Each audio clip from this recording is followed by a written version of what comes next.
Hi friends, ఈరోజు మరో కథతో మీ ముందుకు వస్తున్నాను. కొడుకు నేర్పిన పాఠం. ఒక గ్రామంలో ఒక వడ్రంగి ఉండేవాడు. అతనితో ఒక వృద్ధా తండ్రి మరియు కొడుకు రాము ఉండేవారు. ఆ వడ్రంగి అతని తండ్రి పట్ల అనుచితంగా ప్రవర్తించేవాడు. ఒకరోజు అతని తండ్రి మట్టి పాత్రలో తింటూ ఉండగా ఆ మట్టి పళ్ళెం కింద పడి పగిలిపోయింది.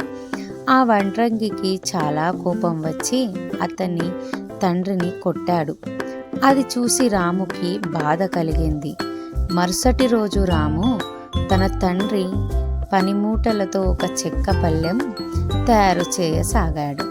అది చూసిన వడ్రంగి రాముతో, "ఏం చేస్తున్నావు రాము?" అని అడిగాడు.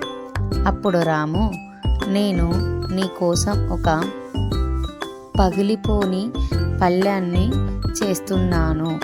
మీకు ముసలితనం వచ్చినప్పుడు ఇస్తాను" అని అన్నాడు. రాము మాటలను విని వడ్రంగికి కనువిప్పు కలిగి ఆ రోజు నుండి తన తండ్రి పట్ల దయతో ఉండసాగాడు.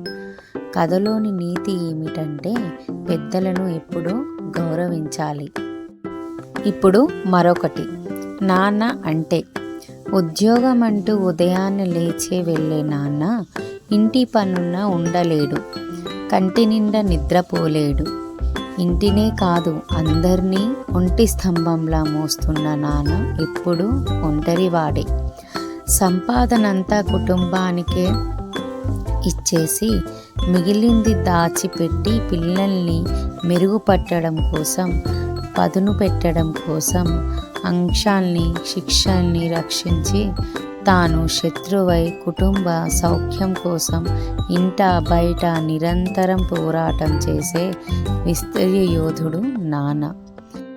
ఎవరక్కడ అని అధికారం చలాయించే నాన్నే గనుక ఒక్క క్షణం మనసు మార్చుకొని నా సంపాదన నా ఇష్టం అనుకుంటే ఎవరెక్కడ. అమ్మ కొవ్వొత్తైతే కరిగిపోతూ వెలుగునిస్తుంది. నాన్న అగ్గిపుల్ల, ఆ వెలుగుకి నాంది.